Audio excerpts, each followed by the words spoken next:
Sportsnet.ca's Shai Davidi joins me now. Shai, interested in getting your thoughts on Ricky Romero's comments on going back to his old mechanics. Very intriguing, Hazel, and also an indication that he was never comfortable with some of the changes the Blue Jays wanted to make with his mechanics in the first place.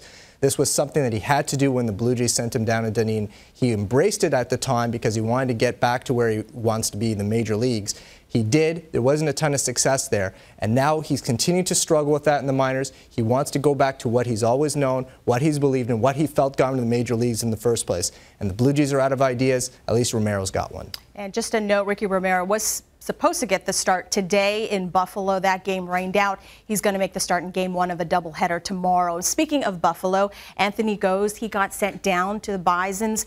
Who are you hearing would likely get the call-up to fill his roster spot? Well, right now it sounds like it's going to be Andy LaRoche, and the Blue Jays need some depth in the infield with Brett Lawrie being hurt.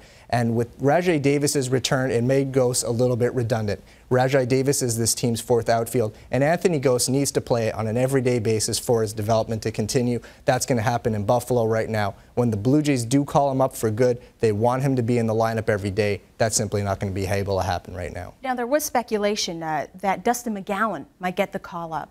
What is his progress? What's his update? Well, Dustin McGowan on previous 2 days went back-to-back outings for the first time in years, which is a very important point of progress for him. Now, his 30-day rehab assignment is going to expire June the 12th, so the Blue Jays must call him up before then. The Blue Jays are going to have to do some shuffling next week when they need a fifth starter. Chad Jenkins is going to be the guy on Monday, so there'll probably be some moves in the bullpen made between now and then to get him up here. And you know, he's really credited the weighted ball conditioning program of Steve Delabars to really help him along. I know we're all pushing for Dustin McGowan. Sportsnet.ca, Shai Davidi, thank you. My pleasure.